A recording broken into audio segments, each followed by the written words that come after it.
Good afternoon, everyone. Welcome to Global Compliance Panel's live webinar on process validation principles and protocols for medical devices. My name is Sam, and I'm going to be your host today. On behalf of the Global Compliance Panel team, I would like to thank you for being part of this event. Today's webinar will be presented by Jeff Kassoff. Jeff Kassoff, RAC, is the Director of Quality at Merivatis, a leading manufacturer of endoscopy products. Among his responsibilities in this position is review and approval of all process validation protocols and results. Prior to this, Jeff spent 13 years at LifeTech as the Director of Regulatory Affairs, where he was responsible for regulatory compliance of the quality system, including being the primary liaison with the FDA and notified body auditors. Jeff received his Regulatory Affairs certification in 1996. We are honored to have such a distinguished person such as Jeff Kassoff with us to present this webinar today. Before we begin, I would like to inform you of the program outline for this training session. This webinar is for 60 minutes duration. First, Jeff will take you through today's webinar, highlighting the areas that would be covered, and he would then share with you his presentation. We would like to inform you that all participants, once part of the teleconference, have been placed on mute and will remain so until the Q&A window begins. It is for the purpose of avoiding discontinuity and for allowing the presenter to speak clearly so that everyone present can take maximum benefit from this webinar. We also request all to hold back your questions until the Q&A window begins. 10 minutes of time will be allotted for the Q&A, during which your questions will be answered. If for any reason you get logged out of this training session or teleconference, please follow the same procedure to join in again. Now that we are all ready to start, I request Jeff Kassoff to take it from you. Jeff? Thank you so much for the introduction, Sam. Let me welcome everybody to today's webinar. For those of you who have not attended webinars in the past, I think really the only detriment, the only downside you'll see is, quite honestly, that I can't see you and you can't see me. The way I like to address that is in the Q&A session at the end, feel free to treat it as, let's say, less of a Q&A session and more of a discussion. If you want to follow up on a question, if you just want to run an experience you've come across by me, we can talk about it, things like that. Today's webinar, as you can see, is all about process validation. And the first thing to ask yourself, that we have to ask ourselves, is what does it mean? What does process validation mean? And there's a definition. It's not so much here in the QSR or the GMP regs. It's really not so much even in ISO 9001 or ISO 1345. There's a global harmonization task force that there are quite a few of them throughout the European community. And they put together a lot of very interesting documents. There happens to be one on process validation. And here's a definition, and it has 3 interesting points about it. When you begin to look at the concept of process validation, there are 3 aspects that you've got to make sure you comply with at all times. The first one is that you use objective evidence in the determination of process validation. These are more often than not numeric representations. However, if you have subjective criteria to use, you can assign numeric representations to each of those. There's something called the Likert scale, which is a very well-documented study in the quality industry, in which permits you to assign numeric representations. The classic thing that you see when you take customer service surveys is rank this between 1 and 5, and 1 is completely disagree and 5 is strongly agree. That is a similar type of Likert scale that you can feel free to use to translate your subjective criteria to objective criteria. The second concept behind process validation that you've got to meet with, well, you've got to consistently meet with, is the concept of consistency. That when you look at process validation, quite often in the quality industry, a lot of push we get is from sales and marketing or production, in which they say, how many do you need? How many times do you need to do this test, or how many test articles do you need to perform this validation? And the answer is you can't really tell. But what you've got to make sure you do in your process validation documentation is support the quantity of test articles that you determine based on the concept of consistency, that the process that you are or have validated consistently produces a result that meets, and here's the third aspect of process validation, predetermined requirements. You can't go into a process validation excuse me, until you have determined in advance what the requirements are for your process validation, that your process validation test articles must meet. So 3 very important concepts that you've got to make sure that you touch and you account for each time you perform a process validation. We'll cover it a little more during the presentation, but any type of test, whether it's a validation, a process validation, or maybe a design validation, or even a verification, begins with a protocol. You can't perform the test until you know what you're going to do. As part of that protocol, you will include your predetermined requirements to assure that you meet those requirements and to document their predetermination up front.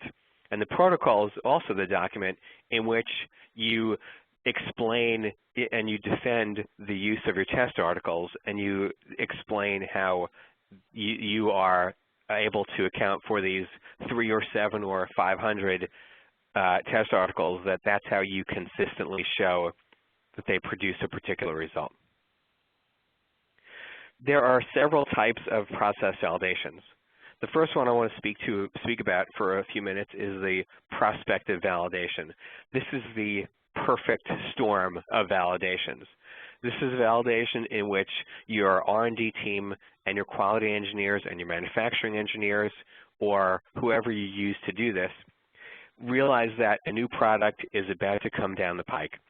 And before that product is sold, you've got to perform some tasks to show that this product that you're going to produce, meets all of its requirements. That's why the first bullet point under prospective validation is, again, the awesome advanced validation. Prior to distributing this new product, you're going to perform your prospective validation. Another alternative is you have a product already in distribution and you're making a revision to the manufacturing process. In the overwhelming majority of the cases, you're going to want to perform a process validation because you have modified a process involved in manufacturing that device. In this case, you're going to focus your validation only on the aspects of the device that you conclude will be changed by virtue of this changed manufacturing process. For example, if you replace a sealing machine that you use to seal your sterile pouches, that's the only aspect of the process validation for which you have to account. Obviously, any sealing-related processes. If you seal a catheter, for example, that enables flow, you don't need to address whether the flow, whether the lumens still allow the meeting the particular flow requirements as you met previously. Remember that when you talk about change to a manufacturing process, a revised manufacturing process, this doesn't just include the process itself, but modifying perhaps an assembly piece of equipment, or perhaps even an assembly fixture, or a modified or changed component. A component is part of the process.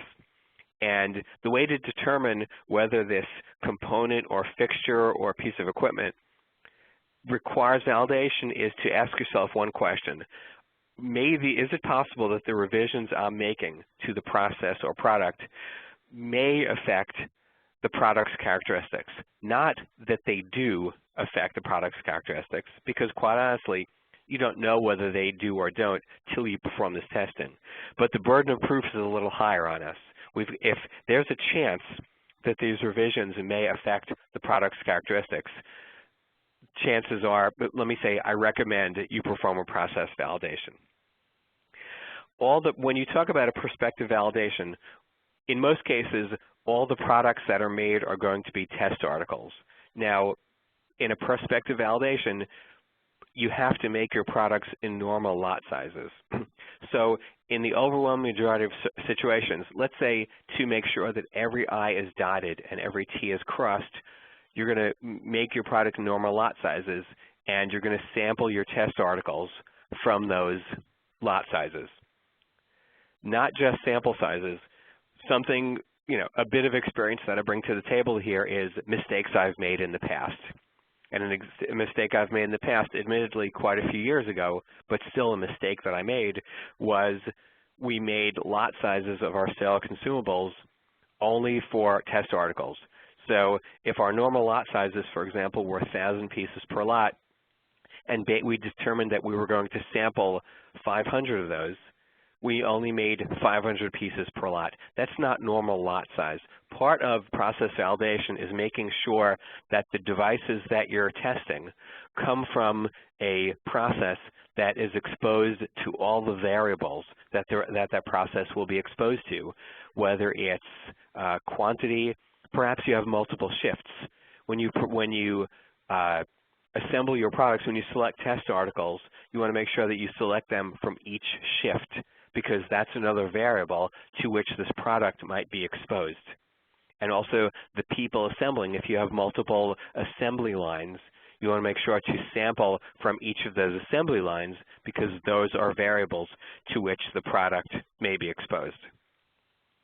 The second type of process validation is a concurrent validation. In this situation, you intend to use the product undergoing validation, you intend to distribute it and sell it. And that's, excuse me, that's acceptable, because what you're going to do in this situation is you're going to take test articles from actual production lots, and you're going to perform lot release. So what you're going to do here is that when you perform lot release, you're going to hold each lot until the criteria is met for that particular lot. Then you're going to distribute that one lot. And most of the time, companies will do 3 consecutive lots, or 3 lots total. Each of those lots may be released individually as part of concurrent validation. Retrospective validation is the last preference, and in this particular case, it's based on historical data. Now, a question to ask is, why is this the last preference? And that's a very good question, because when you do retrospective validation, you're going to base it on historical data if you have that historical data. And the historical data is going to be accumulated. And you can have quite a few sources of this historical data. For example, any previous batch or lot records you have, manufacturing log books, test and inspection results, all across the gamut of any sort of accumulated data that you've kept. Now, the list here is very large, but there are quite a few caveats that come along with retrospective validation. And the most important one is that the data that you have has to be collected in a manner, in a method that allows analysis. And what that means is that if you're validating a process, you're going to have to set the operating parameters. Well, I can tell you that in many cases, in many situations at the company I'm currently at and companies I've been at, when we perform normal production, we don't necessarily document all of the operating parameters of the equipment used in the process. We just turn it on, and maybe we're documenting one operating parameter, but going back to sealing machines, because they're pretty much a very straightforward type of equipment that is universally used and acknowledged that it requires validation, there are several parameters in that machine. One is the dwell time through which the seal feeds through the belt. Another is the pressure of the instrument, and the third is the temperature. I can tell you that each time we use a sealing machine, we don't document all 3 parameters. So I cannot rely on data, on retrospective data, for that retrospective validation for that sealing machine because I have not collected that data in a manner that allows adequate analysis. I don't know what my parameters were. Just because I have product that I've sealed and upon which I received no complaints and had no rejects, that's insufficient from a data perspective. To even take that to a more logical extreme, pass-fail manufacturing data is usually, and I wrote usually and I'm being kind, because it's not only usually inadequate, I would say it is inadequate. It's not going to be enough if I determine my acceptance criteria of my product. So let's separate ourselves now from the data collection of the sealing machine to pass-fail manufacturing data that I subject my pouch after use. Maybe I sample some and I put them through a burst test in which you secure the sealed pouch, you pretty much put a pin in it, and to be very colloquial, you blow it up till it bursts like a balloon. And you measure the pressure that was put into that pouch. Well, I'm not going to be doing that as part of a normal production. So since I've used my sealing machine and I haven't done that, I only pass-fail. Yeah, it passes. The pouch meets its requirements. That's insufficient data because I don't have enough quantitative data. I just write pass-fail. Another caution about using retrospective validation is you've got to make sure that you have the process, the data that you're using to support your retrospective validation, the process that data was made under is identical to the current process being validated. And you've got the burden of proof is on you to support that, to provide, not just to support that with objective evidence, to show that, for example, sealing machine, and again, I'm going to continue, I would say that there are many other types of equipment that I'll reference in this presentation. One is wave solder machines, for example. But sealing machine is a pretty much straightforward, obvious process. That's why perhaps I'll refer to it a little too often. When it comes to sealing machine, you may not write on your production documentation which sealing machine was used. Many larger firms have perhaps a dozen or more sealing machines. I can't claim that I'm retrospectively validating sealing machine number 7 if I've never documented on my my DHRs which sealing machine was used. Therefore, I'm not able to show that the data used here is identical to the process being validated because I don't know, I can't tell you when I've used, from an equipment perspective, number 7. Similarly, I've got to be able to show that the components were identical. That's a little easier most of the time because many of us have DMRs or bills of material upon which we document the part numbers that are used in that product. But from another perspective of caution, you've got to not just document your part numbers, but your rev levels. Because if I have part number 1, 2, 3, it might be at rev C now, and if I utilize retrospective documentation, I've got to make sure that that was at rev C, or at the very least, show that the rev B that it was at is identical enough to rev C. And here I sort of have to justify right off the reasons. Same thing with the process itself. Same thing with environment. Was it used in the same manufacturing environment? If you have no environmental requirements, then that's obviously a no-brainer. What about personnel? Something to consider. Personnel do involve quite a bit of, do introduce quite a bit of variability into many processes. Usually the less automated processes, something like any sort of manual process like a welding process, that's a little more straightforward, a little less personnel involvement from an error perspective. But then again, having said that, even automated processes like, go back again to the sealing machine, obviously I have an operator who's going to hold up that pouch and let the conveyor belt take that pouch from them. Well, how far up are they holding it? Are they holding it too high up? Are they holding it straight or at an angle? So there's even personnel issues that you need to at least identify and evaluate before you completely rely upon your retrospective validation. What I'm going to start to cover now is the concept of the process validation process, if you will. There are a couple of things that you need to include in your process validation process. The first one is a validation protocol, obviously, for each of the following in many cases. When it comes to performing, and I'll cover each of these in quite a bit of depth subsequently, the installation qualification comes first. That deals solely with the piece of equipment. The operational qualification sets your limits, your confidence limits or your specification limits, and the performance qualification addresses whether the nominal settings you've chosen will actually work. Each of these documents, an IQ, an OQ, and a PQ, which is what we'll call them from now on, require predefined approved documentation. We said much earlier in the presentation that part of process validation requires that the objective evidence that you use and the process that consistently produces a result or product that must meet its predetermined requirements. You've got to predetermine those requirements to be in compliance from an acceptance criteria perspective. When it comes to doing an IQ, this is going to include all aspects of the process equipment installation. Make sure that you adhere to your company's requirements as far as you have to take them to account at least. Do you have 110 or 220 plugs? All sorts of things like that.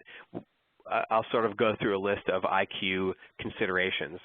And a good way to make sure that you're at least almost always in compliance with the IQ and that you can move forward past it is read the documentation provided by the supplier of the equipment.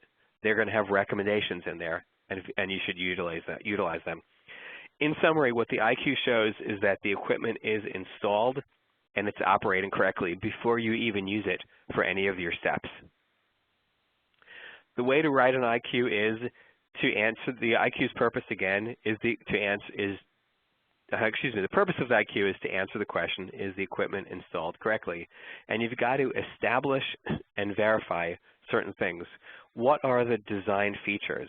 So you want to make sure you know what they are. And I said when it comes to establishment, in many cases, that's going to be documented in the equipment manufacturer documentation. What installation conditions do you need to address? Wiring, utilities, is venting a requirement? Is a fume hood required in the use of a particular piece of equipment that you may be trying to validate? What environmental conditions are necessary? Obviously, when it comes to using pieces of equipment, equipment is either calibrated and or maintained. There's got to be schedules that you document when it comes to the IQ. Are there any safety features that need to be implemented? Do you need some lockout, tagout, for example, in place? All the supplier documentation has got to be referenced. You don't have to include it in the IQ. If you did, quite honestly, I would never write an IQ, but you can just reference it. You can do something as simple to say is that all of the supplier documentation is located in the production manager's office. That's pretty easy. Same thing with the spare parts list. You want to make sure when you finish the IQ that the equipment works, but equally important from a business perspective, you want to make sure that you know how to work this thing. You know how to fix it. You know which parts you need. There's no worse feeling than to finish your IQ and OQ and PQ and that piece of equipment is humming. That baby is great. Well, then it breaks and you don't have a spare parts list. So not only do you not have a spare parts list, even worse, you don't have the spare parts. So as part of the IQ, while call it the regulatory requirement, is that you have a spare parts list, the practical introduction of that, the practicalness of that is to go ahead and make sure you have the spare parts in stock, because then you have them and you can use them. And the IQ becomes less of a albatross around your neck and more of a document that will assist you in being proactive. When it comes to what to consider during the IQ, the equipment manufacturer's recommendations are by far the most important thing. Look at electricity. What supply do you need and how reliable is it? There are many of us down here in the Houston area that have periodic brownouts, especially in the summer months, excuse me, where the temperature can be over 100 degrees several times a week. What about water? What type of pressure or quality do you need? Do you need HPLC water or do you not? Or maybe you don't need water at all. What about air? What are your air pressure requirements to operate a piece of equipment?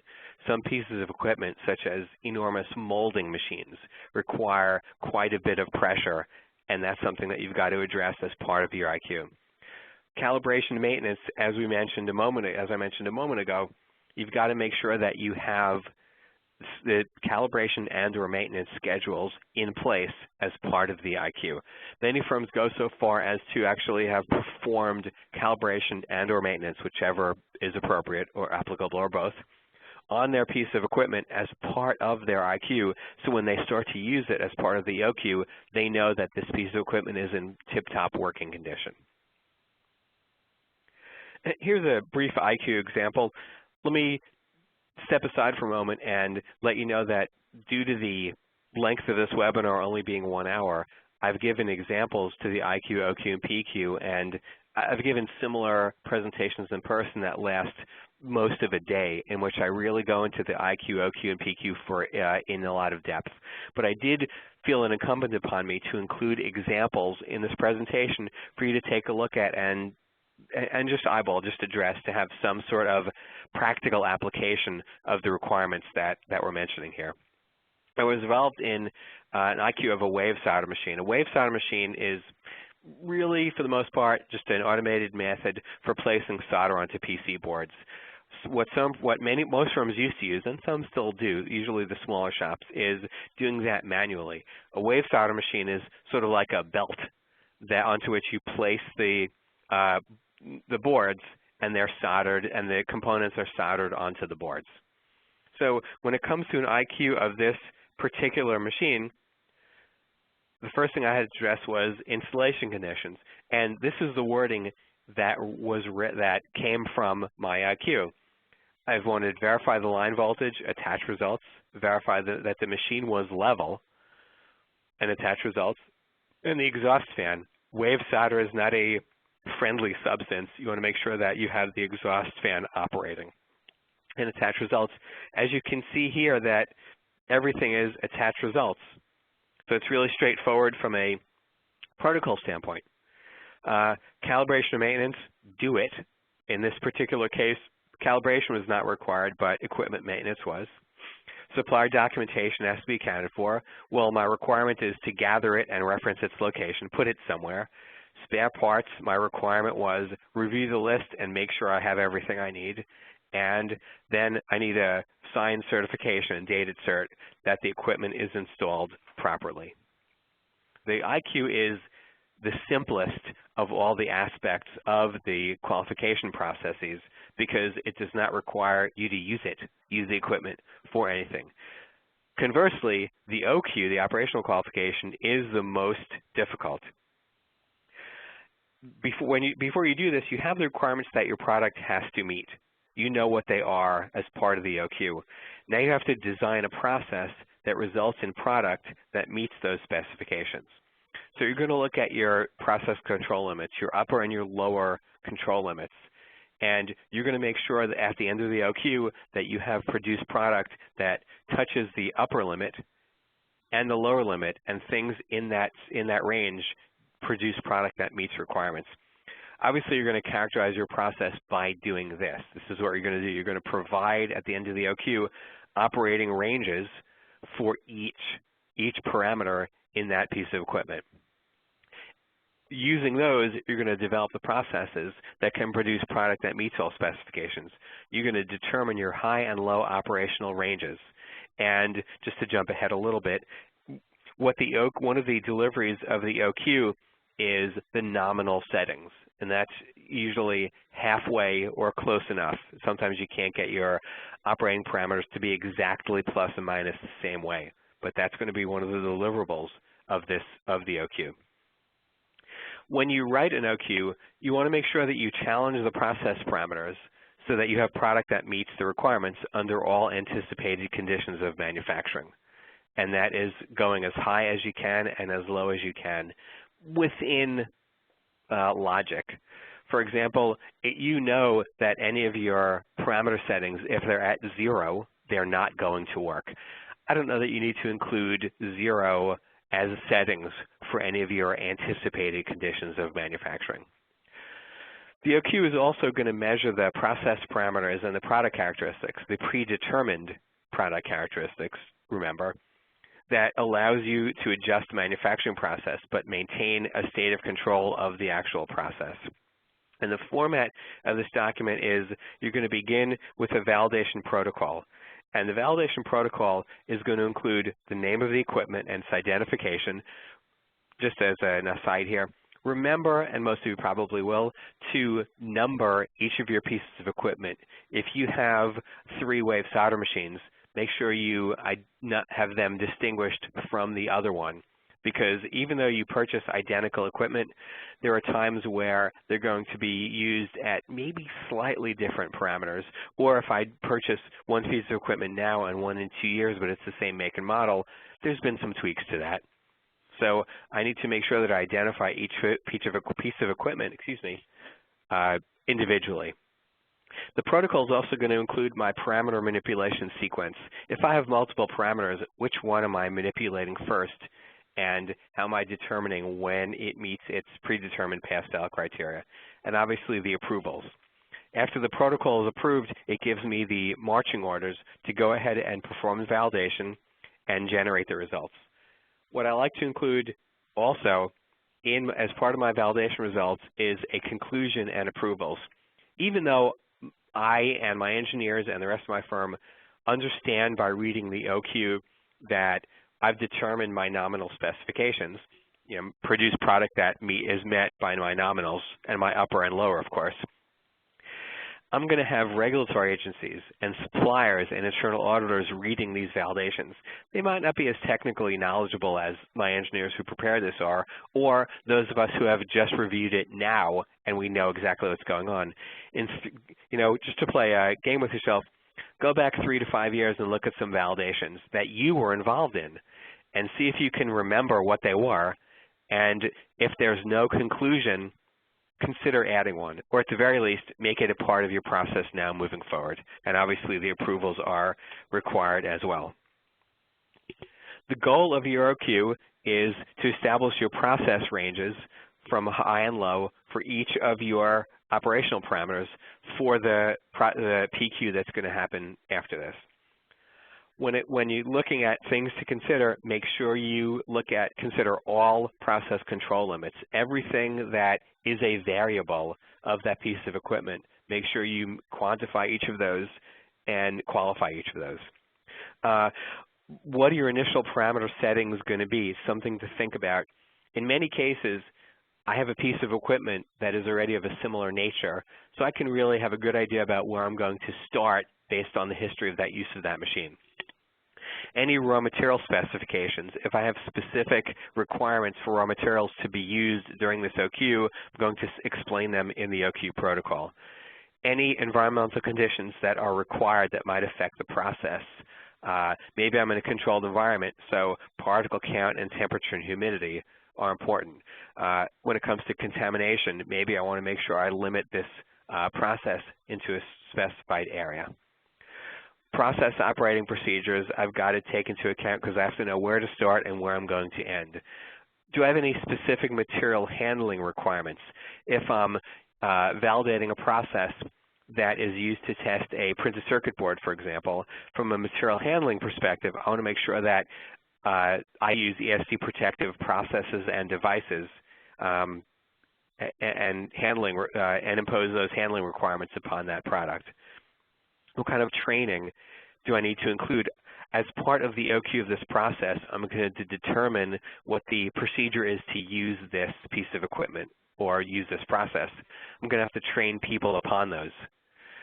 Worst case conditions, is that something that I need to take into account, or is it sufficient that I take into account my high and low control limits? And am I using statistically valid techniques? You know what? Chances are you are, but it's just something that you need to take into account. from a consideration perspective also, in the results of the OQ, make sure you state and include the procedures that you're going to use, the process control limits that you have determined, the high and low, any output specifications that you need, and any specifications for components or manufacturing materials or procedures that are specific to this piece of equipment. Well, you will have procedures on how to operate it. Do you have any manufacturing materials? Well, you may not. Solder, paste, cyclohexanones, things like that. Do you need to use those as part of this process? And is this limited to specific components? Is another question to ask yourself. Here's an OQ example. Again, very, very brief. Just some examples. When it came to raw material specifications for this wave solder machine, I had two components that I was using, solder and flux. And in the OQ, I included their part numbers, the manufacturer, and the manufacturer part numbers. When it came to process operating procedures, I referenced in the OQ to the owner's manual that provided the basis of the procedures, and I set forth my company's specific requirements in another document. Material handling requirements, well, I had a specific handling guideline for anti-static or ESD protective guidelines, so I made sure I included that. Any raw materials that I used have got to be handled per their specifications or per their MSDS. And training, obviously, the operators of this piece of equipment have got to be trained, and in this particular case, I chose to attach the training records. I could reference them, but you know what? Most training records are only one page. It's just as easy to attach them to this. When a regulatory body is reviewing all of your documentation, as much as you can include in there, it makes that review process shorter than them having to go elsewhere.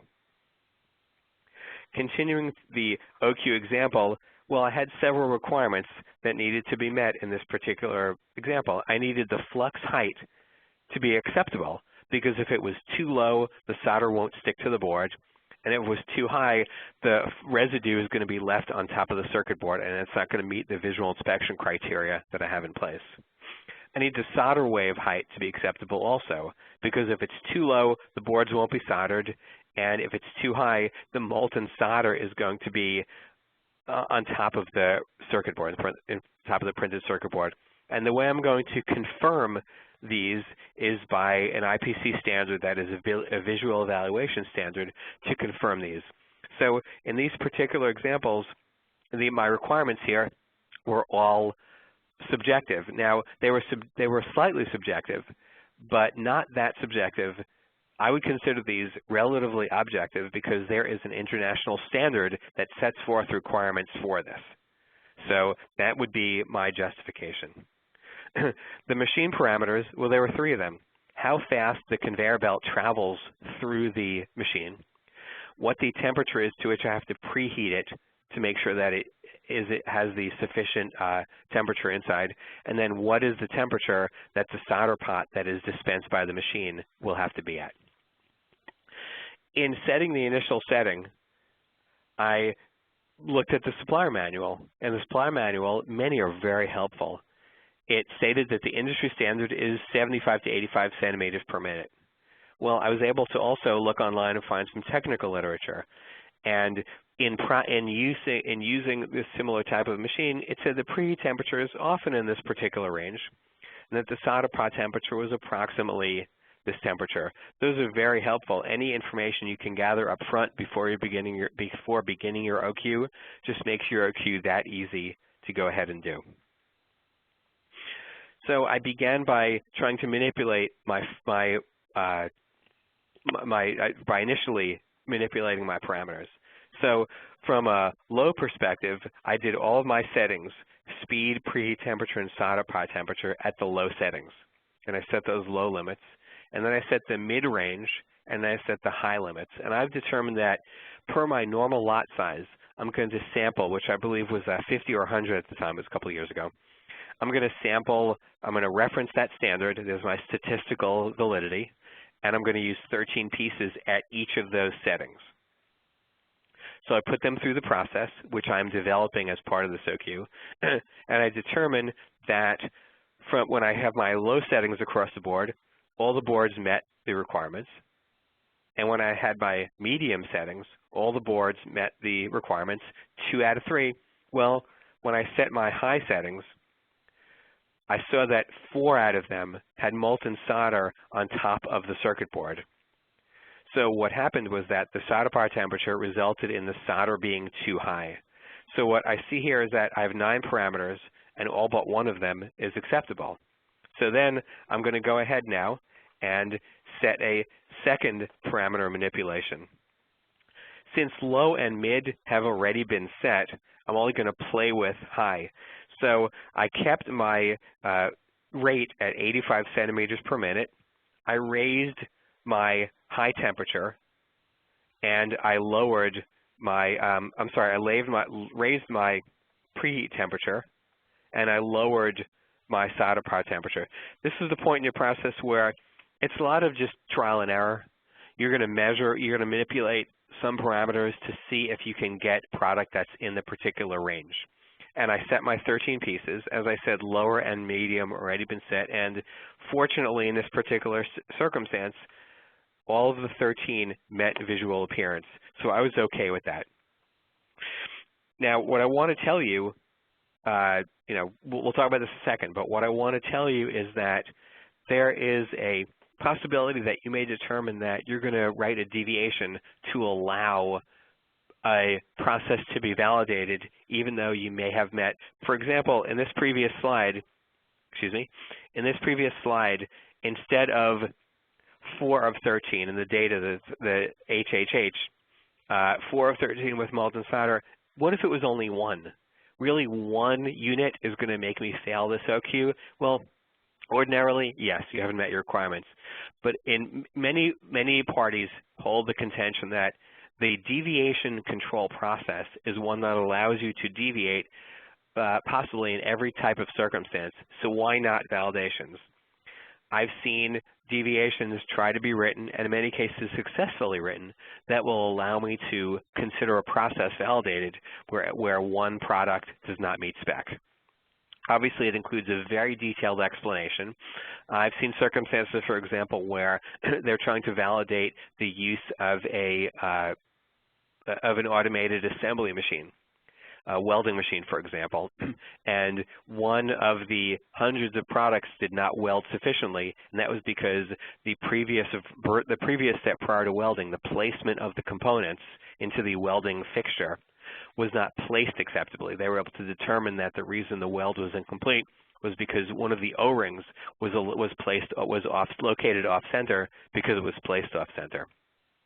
And they determined that that one error tied to a non-weld process validation issue, combined with the fact that it was 1 out of several hundred, allowed them to deviate in this particular circumstance. I'm not recommending that you do that. I'm throwing it out there as a possibility that I can tell you that many firms, or at least some firms, or at least one firm, I've seen used successfully in the past. Continuing the OQ example, the conclusion, it's really the process control limits are set, because what I've done now is I've shown that at the high limits, for example, conveyor speed, I've shown that 75 to 85 centimeters per minute does produce product that meets my predetermined requirements. Preheat temperature as well. Well, when it came to the solder part temperature, remember we failed our first HHH, the highs across the board. So we reran it. So there's not an even distinction here. There's not an even spread. That's okay. There's absolutely no requirement that there be one. And I also introduced a procedure here that specifies how to program the software to achieve these parameters, how you enter this information, how I set the piece of equipment at 80, 135, and 250 as my nominals. The output specifications did result in acceptable visual characteristics, and I'm going to make sure that I include the raw data, not just the summary.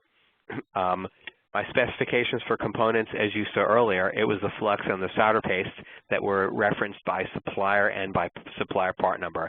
That is another example of something I learned the hard way during an FDA inspection when I did not specify that in my validation. And training records, I'm going to train on the actual operation procedure itself, and I'm also going to have trained on the maintenance procedure of this equipment. The PQ shows that, remember we talked earlier when it came to the definition about the concept of consistently, that the process consistently produces good product. There's an innate implication in this that when it comes to consistency, you've got to have at least 3 successful runs. If you make $50,000 pieces of equipment, this could certainly be considered to represent 3 successful pieces of equipment. But consistency is your issue here. When you write the PQ, again, here's the concept of consistency. Again, I want to keep mentioning that because that's the key in process validation. And the OQ is, to a large extent, the quantities when it comes to an OQ that you use are not designated by procedure. I've seen engineers who determine they want to use greater or fewer products. The PQ is when the rubber hits the road. That's when you're going to make a lot of products using a predetermined operating specification or specifications. And that's when you're going to show whether those finished devices actually meet their requirements. So when you assure process repeatability, consecutive successful runs are the way to go. Remember, consecutive meaning consecutive of the particular new design. The format of the PQ is, as you can see, kind of similar to the OQ.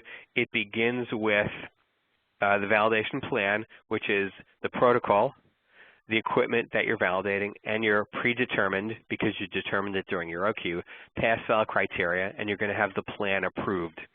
And the results are going to be, in this particular situation, 3 consecutive successful runs. Here again, please use a conclusion.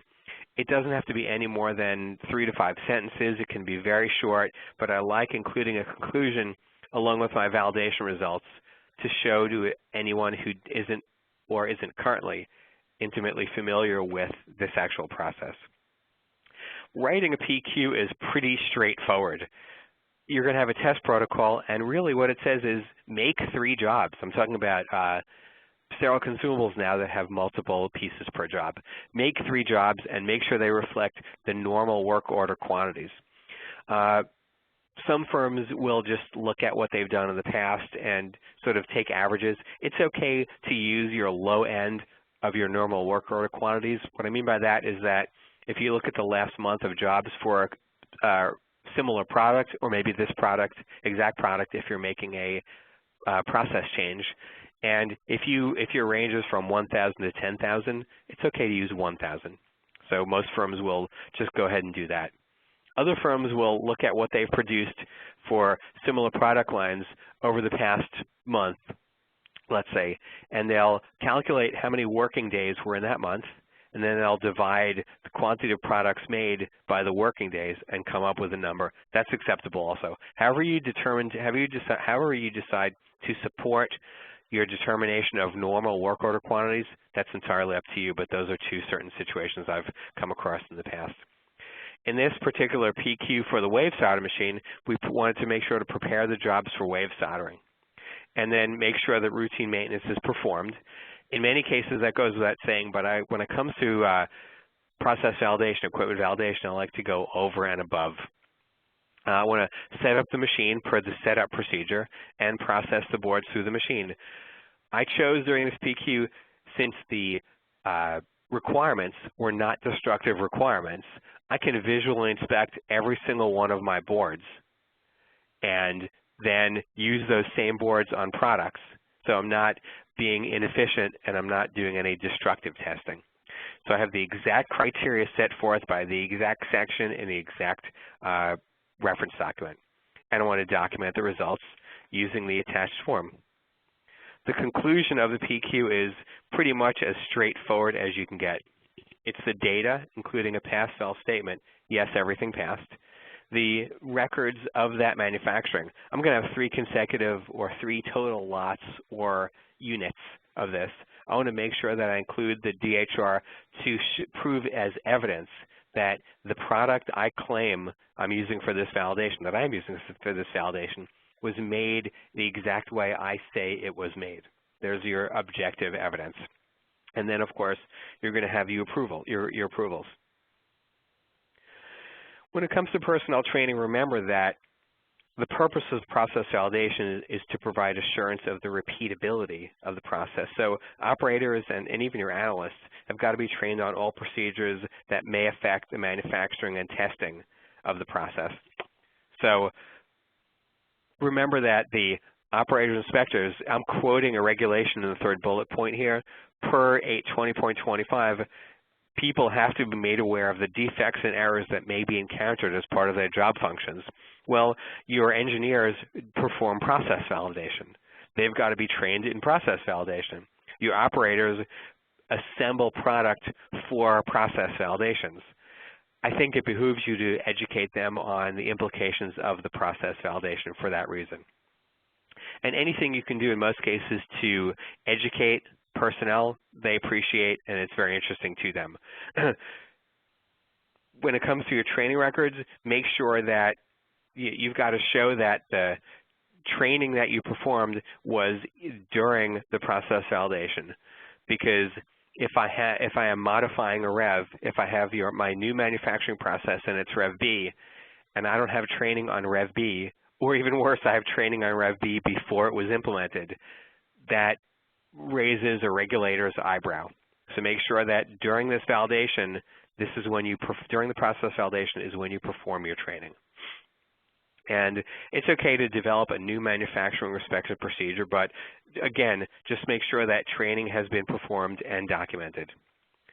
A question to ask yourself is, do I need to validate? And remember that your company is charged with various process-related responsibilities. The first thing you've got to do is monitor your processes and control your processes. You've got to make sure that they remain within established parameters, and anytime you have a deviation from those parameters, you have to investigate that. You have to fix them, not just correctively, but from a corrective action perspective to investigate the root cause and take action to make sure that you reduce or eliminate recurrence of that. And last one is to consider whether revalidation is necessary. Revalidation is necessary when, you're going to address this question in several situations. If there's a change in the process that could affect quality or validation status, you're going to have to ask yourself the question, is revalidation necessary? Remember, not just the process, but equipment. Look at personnel also. Environment, you want to determine what the effect of the change is. What I recommend is that when you perform a process change and you determine that no validation is required, provide a justification on your change control document, your ECO or your ECN, whatever you call that. If you have a negative trend in quality indicators, so you're not out of compliance yet, but you're trending out of compliance in your quality indicator or indicators, maybe you want to proactively perform a revalidation at that point, entirely up to you. If there's a change in the product design that has affected or will affect your process, well, now your process is affected. It sort of goes back to the first bullet point here that you have a change in the process. Does it affect or may it affect quality or validation status? And then you're going to use the same decision tree. When you move a process within a facility or from one facility to another, that's something that you're going to take a look at. I've seen firms that determine that they're going to redo IQs and PQs each time they move a piece of equipment, whether it's across the room or from one facility, one building to another. I think you should definitely perform an IQ, because now that you're taking it apart, you want to make sure that the new area the new pressure line or the new AC line that you've performed in, or DC line, meets its requirements. You won't need to perform an OQ because you already know the hills and valleys, the peaks and cliffs of that particular process. When it comes to a PQ, I've seen people do some kind of abbreviated PQ just to make sure that they're still making product that meets specs. There are some firms that do periodic revalidations on their processes, once a year, once every 2 years, just something to consider depending on the size of your firm and the nature of your processes. I do want to spend a couple minutes talking about the distinction here between verification and validation. couple of distinctions here. The first one is 820.75a, and what it tells us is where you can't fully verify the results of the process, you're going to have to validate that. Well, what that really means is if you can't look at it without breaking it, without destroying it, then you must validate that. Looking at some of the characteristics we've already spoken about, for example, the visual evaluation of solder paste.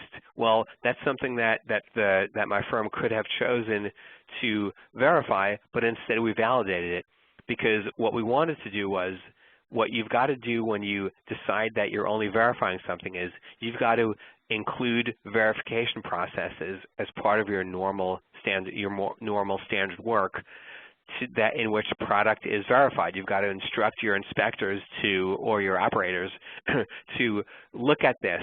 There the technology out there that precludes the requirement for adhering labels onto pouches, and it prints labeling directly onto pouches. It's a really good technology. I absolutely recommend it. Eliminates a lot of label application errors. Well, that's a process that you don't need to validate as long as in your operating process you say place the pouch in the receptacle, make sure it feeds through the other end, look at the pouch to make sure it's legible. I don't have to validate that process. The results of that process can be fully verified by subsequent inspection and test. The way you're going to make sorry, let me step back here. As I said here, the slide sort of explains the question I've just asked. Can you determine it whether all the requirements, but it has to be all of the requirements for that particular process. And the second bullet point here is the question that you've got to ask yourself when you take a look at verification versus validation. Where you're going to document this distinction is in your validation master plan. I've also heard it called a master validation plan, so VMP, MVP, whichever you prefer. This is a list, an evaluation of all of your automated processes, and this is a good summary sheet because you're going to list all of your processes, including your testing and inspection process. Remember, an automated process is not just an automated an automated assembly process. It's also an automated test or inspection process. Put it in a spreadsheet, and one of your columns is going to be the specific information about the equipment itself, the name, manufacturer serial number, then where it's located, how it's used, and here's where it gets very important. Is this piece of equipment validated? And if it is validated, what is the validation protocol number? Or is it verified? If it is verified, what is the verification method? Is it on a lot-by-lot basis? Is it verified at 100%? Sort of explain what that is. This enables your engineers and the people who are investigating your processes to be able to look in one place and see the validation or verification history of a particular piece of equipment. I do like to include this validation, this decision tree from the GHTF document, in which it walks us through whether a process output is fully verifiable, and it's a good decision tree that ends with, as you can see, box C, verify and control the process, or E, verify and control the process by accepting the risk, or F, validate for business reasons. As you can see, G is validate to control risk. So this is a good decision tree that I find from a combination of a regulatory perspective and a business perspective is very useful. I do want to spend a minute talking about a specific process, sterilization process, and you've got to validate your sterilization process periodically as specified in the standards that are out there. The overwhelming majority of firms I know do it annually, although when prompted to ask why annually, I, for one, am unable to explain other than to say, hey, you know what? Everybody else does it. You've got to validate sterilization because you can't verify whether a product is sterile without destroying it, without putting it through a product sterility test. And there are 3 different standards depending on which validation process you use. However, they all share certain requirements. One is you've got to do your PQ. You've got to validate to make sure that you have sufficient cycles. uniformity. You want to make sure that the chamber in which you are sterilized has uniformity, that product at any point in that chamber can be sterile. It results in sterile product. You want to make sure that you correlate the physical parameters, whether that's product density or material characterization, to the microbiological lethality. You have to make sure that whatever the product is, and all of its materials and density ranges, that the sterilization process you use results in killing all the bugs, if you will. Maximum, minimum loading are compatible. Sometimes you might just send one pallet to the product, to the sterilizer. Other times you may send the maximum load. And if you only send one product, companies, the good sterilizers will use simulated loads that are its dunnage of the same density level. So you'll make sure that that way that your product is not over or under dense and receives the uniform amount of sterility. But using the use of simulated loads requires a demonstration of equivalence with the actual product. And again, a good sterilizer will do that. And you've got to make sure also that you can't just rely on your contract sterilizer to do all this. You've got to make sure that product you get back from the sterilization validation, that you validate it for two reasons. One is for two characteristics. One is product efficacy. Does the product still work after it's been exposed to the sterilization process? And is my pouch still closed after it's exposed to the sterilization process? When it comes to specifics, two questions I want you to ask yourself that you've got to have is, you've got to make sure that your company has a standard operating procedure for process validation. And if you do, hopefully you do, make sure it contains a distinction between when you validate and when you verify, and that you provide support when you decide not to validate. And does your company have a validation master plan? If not, do it, because it's going to go ahead and lead you through what you need to do in an orderly fashion. Because once you put your plan together, your VMP together, and you'll see that, wow, these 7 pieces of equipment, we don't instruct our operators to verify, and they are not validated. We got to get moving on that quickly. So that's going to really give you a good process, a list of things to do there, good priorities. So in summary, when you're doing an IQ, your question you're going to ask yourself is the equipment set up right? That's pretty much it. The OQ is, what do we need to set the process parameters at to result in product that meets our requirements? And also, if it drifts a little, are we still within range? And if we need to tweak it a little, can we tweak it so that it stays within the ranges? And the OQ results in a set of nominal parameters that are used in the PQ to get repeatable, acceptable product. Two more things I want to communicate. If you can't verify, if you have a characteristic that is non-verifiable, usually things like pull strength, any sort of quantifiable strength characteristics are not verifiable. There are many others, of course. You've got to validate. And the way to make sure your verification and validation process control is adequate and correct is to have a really good validation master plan. So that's the end of the presentation, and I think that, moderator, we can go ahead and take questions now. Jeff, thank you for that wonderful presentation. I thank all the participants for cooperating with us. As Jeff said, we have moved to the Q&A session, and we request all who have questions for our presenter to click on the raise hand option, which is a palm-like icon at the bottom of your participants panel, to ask your questions verbally, or post your questions in the Q&A panel so that our presenter can read it out loud and then answer. For any reason, if you're unable to ask your question either using two means I mentioned, please send a chat message and I shall pass it on to our presenter to answer them.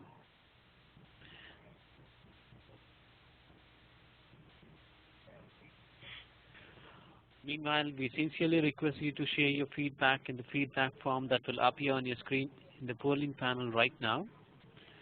This feedback form has just 8 questions, mostly multiple choice in nature, and it wouldn't take more than 2 minutes of time to answer.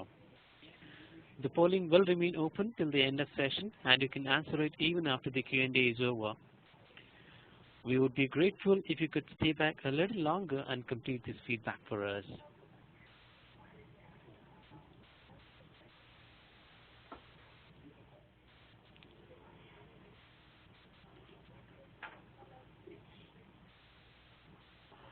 So Jeff, I do not see any questions coming up now. So shall we give another 10 seconds for them to ask questions? Of course. Thank you. On the screen, you can see the upcoming webinars of Jeff Cassett. If you would like to register for any one of these webinars or for all these webinars, please log on to www.globalcompliancepanel.com and you can register for these webinars to take part in it. Also, we have past webinars of Jeff Cassett. If you would like to purchase any of these webinars in the recorded version, you can log on to our website. Also, you can follow the link mentioned on the screen to know about more webinars of Jeff Cassett and about other webinars of Global Compliance Panel.